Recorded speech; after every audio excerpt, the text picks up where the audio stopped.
malaikat itu di apa malaikat itu kan yo duwe pikiran.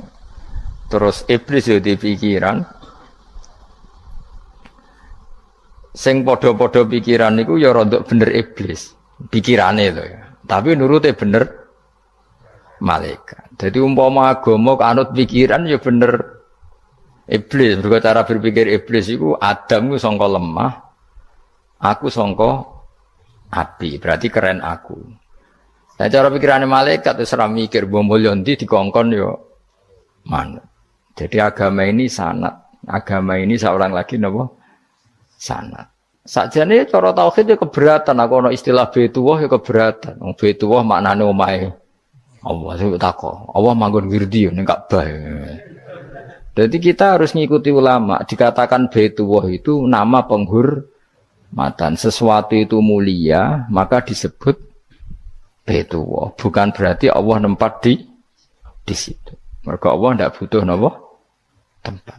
Jadi itu kan jelimet, Mang. Lagi-lagi yang tahu itu ulama. Masjid ya dikatakan Baitullah. Lah nek misale iki masjidé pangeran, malah nek mbok manani lucu. Masjidé pangeran. Jadi iki tempat sujudé pangeran. Nah, kacau kae. Tapi berhubung wong ora paham alhamdulillah demun iki masjidé pangeran. Jajal maknani bahasa Arab. Iki masjidé pangeran, maknani terjemah. Iki tempat kacau. Baru kayak bodoh ora roh nek iku kacau. Jadi kacau. Ya mulane anut ulama. Jadi darani Baitullah apa dikatakan daleme Allah maknane apa idhofatut tasyrif. Napa idhofatut tasyrif maknane omah sing mulia sampai diistilahno daleme Allah. Kalau dalam ngaji-ngaji ulama itu agama ini dari awal unik. Allah melarang sujud kepada batu. Tapi kita sholat itu madhep Ka'bah. Kemudian juga ada batu. Makanya kita harus menanamkan bahwa semua sujud itu lillahi ta'ala. Dan soal ada arah, ya penting arah. Nggak mau arah madhep segoro kidul, repot. Jadi arah itu mau dipakai kesepakatan untuk menunjukkan kalau kita Muslim, arahnya sujud itu ke Ka'bah. Tapi tetap sujud kita hanya lillahi ta'alanya karena Allah. Kanjeng Nabi nanti takut yang Yahudi, Muhammad, nak langit bumi itu sok ben hancur pas kiamat. Terus manusa sing mati mulai ini Adam sementara ditakok endi. Jadi nak takok ngono mirip so. Mirip Yahudi. Nak mirip Sugair apa? Nak mirip ngamure. Jadi agama ini selalu disoal pakai akal. Jadi agama tanpa akal ya iso berdiri, tapi kalau terlalu bawa akal itu ya repot. Ya makanya tadi itu pentingnya riwayat. Seorang lagi pentingnya apa? Riwayat. Makanya cara Imam Malik itu enggak suka sama agama di logika itu enggak suka. Karena nanti orang yang punya logika terus merasa lebih punya otoritas terhadap apa? Agama. Ya wis sesuai ngono agama iku angel oleh nerangno sampean agama iku. Sampeyan saiki tak bedheki. Nabi Adam diusir kondi. Swarga. Terus swargane Nabi Adam saiki didakon ndi? Mergo swarga iku luase sak langit bumi. Lah nek iku saiki didakon ndi wong? Swarga lebih luas ketimbang langit. Kan enggak mungkin sesuatu yang luas diletakkan di yang sempit. So, akhirnya Mu'tazilah gak percaya anane swarga zaman Nabi Adam. Jadi swarga sing cerita Adam itu tidak sama dengan surga yang nanti arduhas samawati wal ard. Jari ahli sunnah ya sono. Lah ning ndi wis ra roh pokoke ono.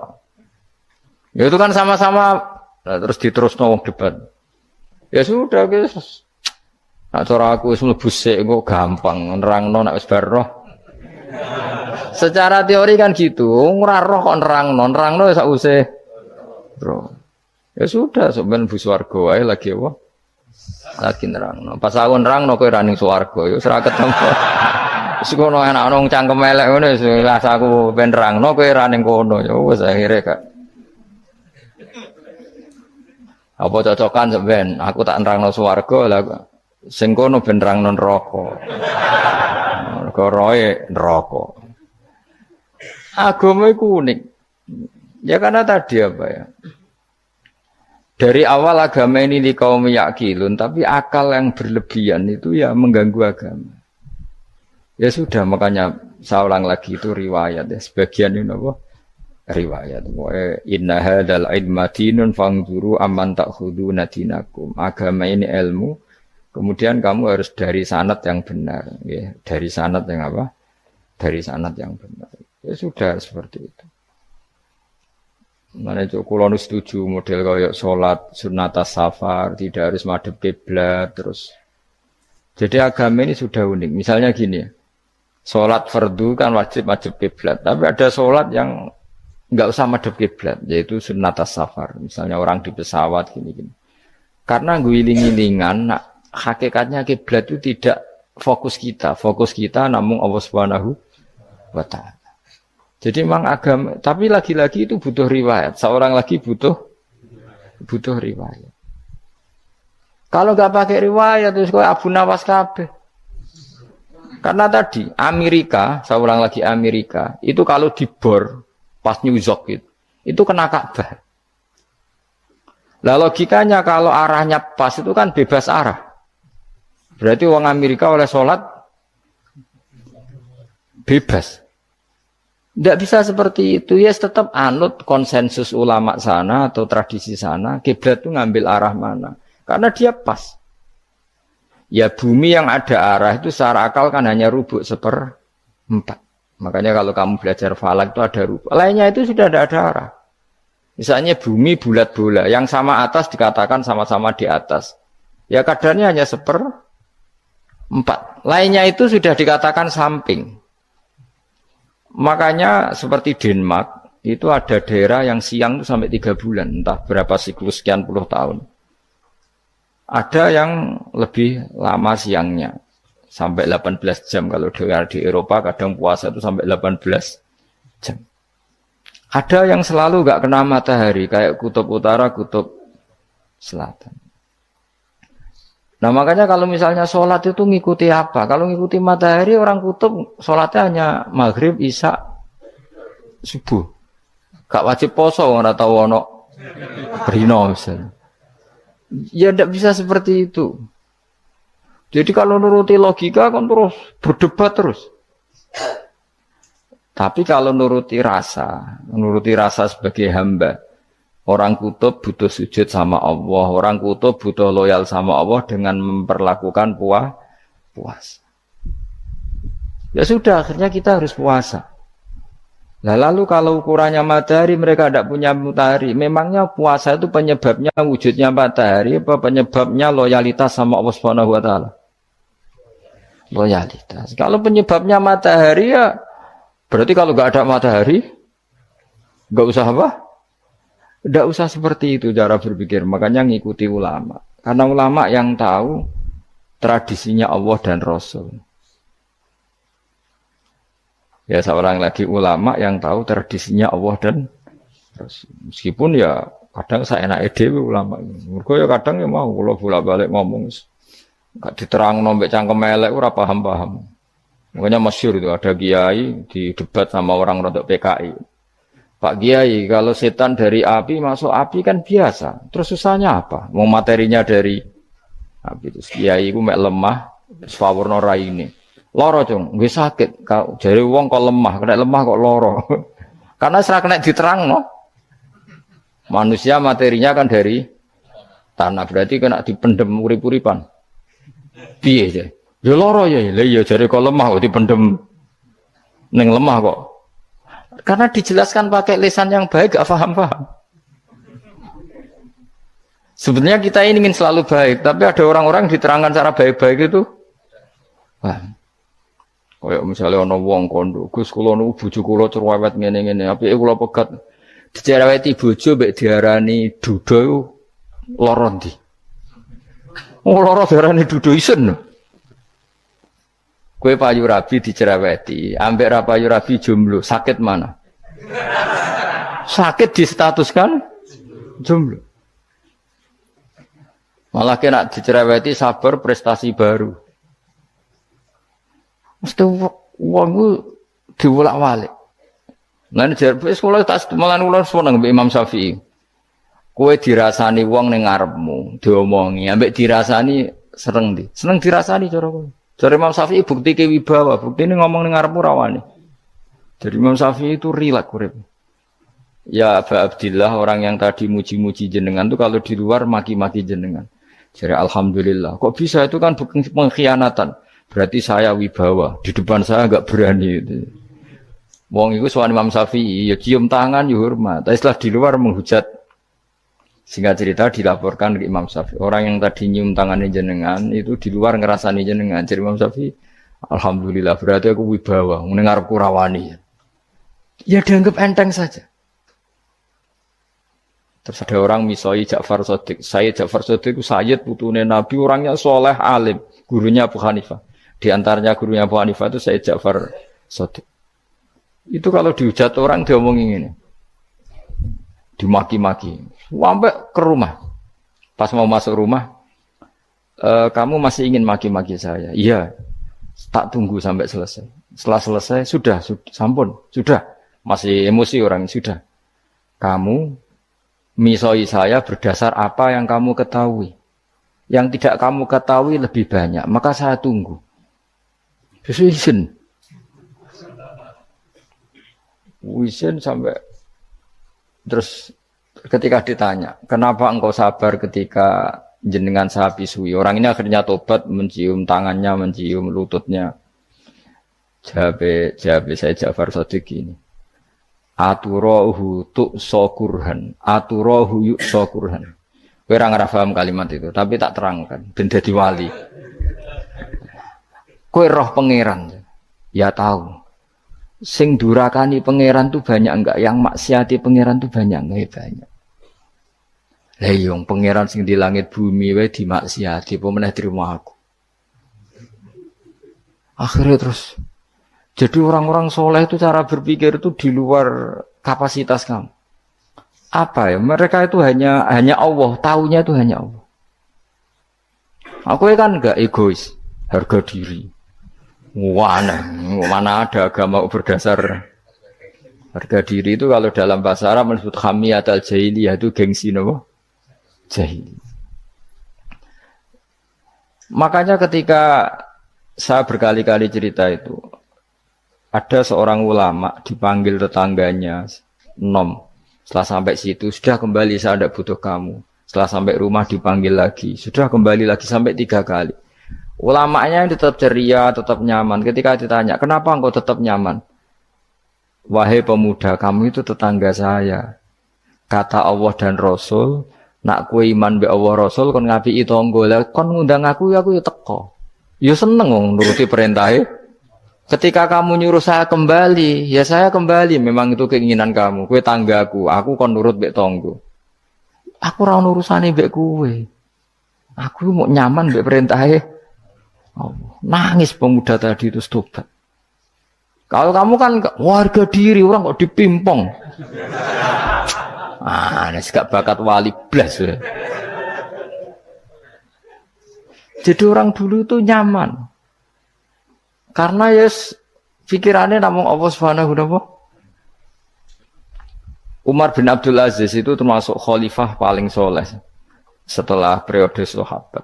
Itu mau kapundhut itu sewantai.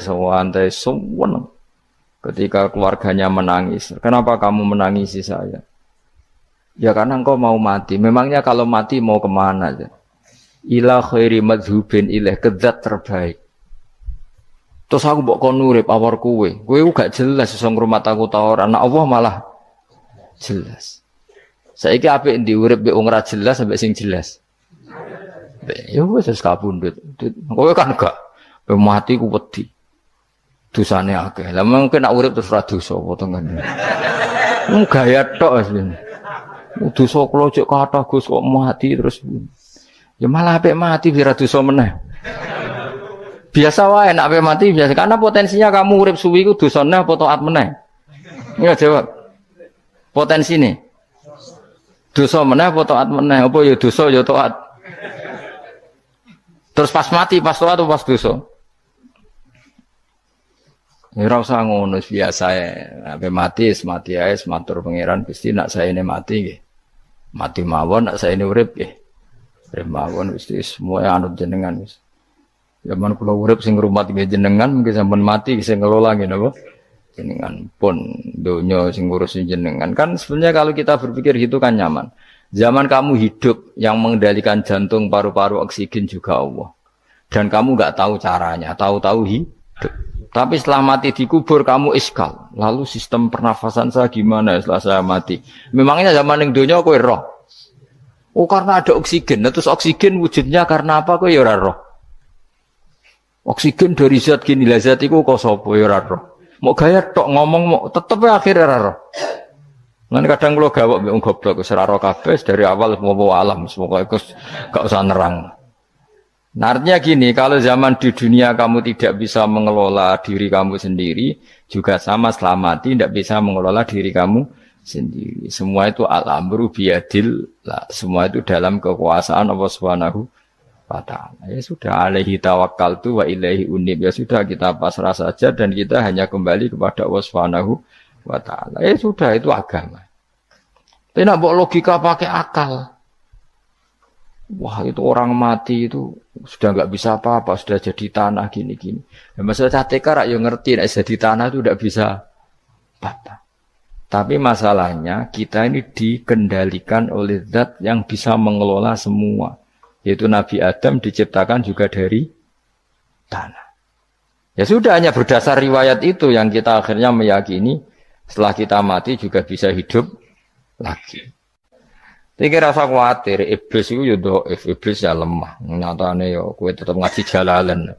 Berarti ora sukses menyesatkan. Kodang di kowe iblis. Ya kodang sampean, kon ra ngaji tetep ngaji. Kon paham tetep ora paham. Berarti iblis itu enggak keren loh. Betul, saya setiap melihat orang sholat itu menyaksikan kekalahan apa? Iblis. Jadi iblis itu ya kalah ora kok hebat ya ora. Biasa mawon, ora usah sing hebat ya namung pangeran. Dari awal iblis wis menyerah ngadepi orang sing ikhlas. Ikhlas itu dimulai dari awal. Cara bahasa Inggris pokoke hilir sampai hulu sampai hilir kudu ikhlas kabeh. Misale ke dhuwit, yakin nek iku wae Allah. Sehingga kita ketika ngasihkan orang itu kamu enggak merasa itu milik kamu. Sehingga enggak gampang ngundat.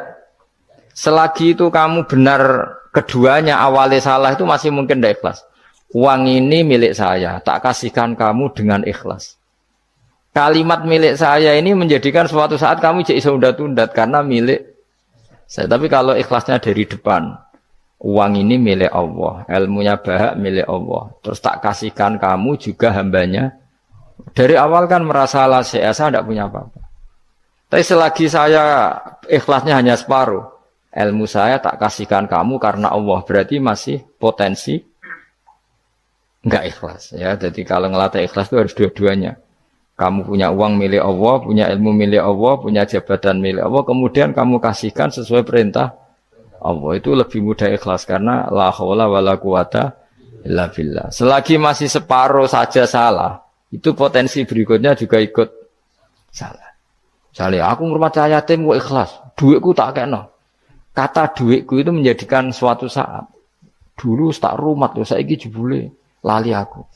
Tapi kalau alhamdulillah saya pernah digerakkan Allah ngurmat yatim dengan milik Allah juga. Sehingga kita sekedar pernah melakukan ketaatan ini senang. Enggak penting berikutnya anak yatim ini nanti peduli kita apa enggak, enggak penting. Itu ikhlas ya. Ikhlas itu sesuatu yang semuanya lillahi ta'ala. Inna sholati wa nusuki wa mahyaya wa mamati lillahi rabbil alamin. Masyhur itu khilafnya ulama. Apakah malaikat itu termasuk umatnya Kanjeng Nabi Muhammad sallallahu alaihi wasallam? Ada ulama yang mengatakan cara pandang Nabi diutus itu untuk mensolehkan yang tidak soleh atau mensolehkan yang potensi tidak soleh. Kan orang itu ada dua. Ada yang memang tidak soleh disolehkan. Ada yang potensi tidak soleh. Sebetulnya sudah soleh, tapi potensi juga tidak soleh. Terus disolehkan. Nah, malaikat ini kan tidak berpotensi maksiat, sehingga agak butuh nabi. Seorang lagi malaikat itu kan nggak mungkin nggak soleh, selalu soleh. Berarti nggak butuh nabi. Itu cara pikiran Imam Suyuti. Sehingga dia mengatakan Quran itu memperingatkan semuanya kecuali malaikat. Karena malaikat tanpa diperingatkan sudah soleh. Tapi kata ulama yang lain tidak seperti itu. Malaikat tetap senang sebagai umatnya Rasulullah Shallallahu Alaihi Wasallam karena butuh status tasyrif. Tasyrif itu keren. Nanti ditakoki kowe melok kelompok isopo, melok kelompok Kanjeng Nabi Muhammad Shallallahu Alaihi Wasallam. Sehingga kalau nanti ditanya Allah, mimman anta misalnya, min ummati habibika Muhammad, itu keren. Kayak termasuk umatnya kekasihmu Nabi Muhammad Shallallahu Alaihi Wasallam. Lalu kamu ngikuti apa? Yo min ahsani kitabik, macam ngikuti kitab terbaikmu ya Allah. Sehingga mereka ikut umatnya Nabi bukan karena disolehkan, tapi karena tasrif, satu kehormatan. Itu yang diikuti ulama. Tradisi kita ahli sunnah ngikuti yang pendapat itu. Ngikuti bahwa malaikat pun suka dikategorikan umatnya Kanjeng Nabi Muhammad Sallallahu Alaihi Wasallam karena nambahi tasrif. Nambahi apa? Tasrif. Masyhur itu Imam Suyuti dalam hal ini kita ngikuti ulama mayoritas, bukan ngikuti yang ini. Masyhur kan Jibril ditanya, kan itu ketika Jibril ketemu Nabi Muhammad ditanya, untungnya apa kamu jadi safir? Safir itu kira-kira terjemahan bebasnya panitia saya. Jibril itu kan ya jauh dari langit turun bumi, dari langit itu kan jauh. Terus kamu untungnya apa? Karena Jibril itu tahu betul peristiwa yang pernah dilakukan Allah. Yaitu kayak apa malaikat yang di langit bisa diusir karena kesalahan tertentu. Malaikat yang sok suci kayak siapa itu Harut Marut juga dihinakan seperti itu.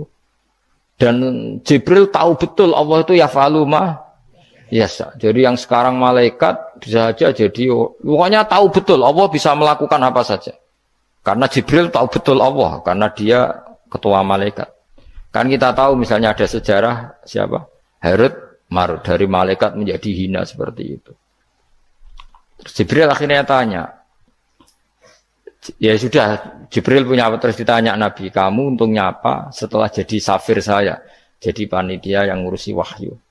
Terus kata malaikat Jibril, saya tidak pernah merasa aman, apakah saya selalu dalam posisi ini, posisi terhormat, kecuali setelah menjadi safir, menjadi pelayan kamu, ketika aku distatuskan oleh Allah, apa itu, innahu laqaulu rasulin karim dzi quwwatin inda dzil arsy makin muta'in tamma amin. Terus ganti fa amin tu ba'du, baru setelah itu saya merasa aman, bahwa posisi saya aman, karena Quran itu abadi ila yaumil qiyamah ila mala mi'adalah, semuanya Quran itu abadi, dan di Quran itu saya distatuskan muta'in sama amin. Berarti saya merasa aman, tidak akan dirubah kestatusan saya malaikat semenjak saya jadi safirmu.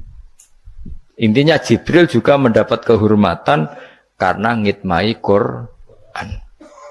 Paham ya? Makanya kita di sini mengatakan ini pendapat Imam Suyuti, tapi hampir semua ulama berpendapat apa?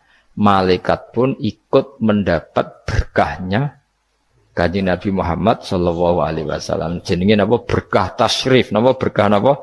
Tasrif. Jadi punya status kehormatan.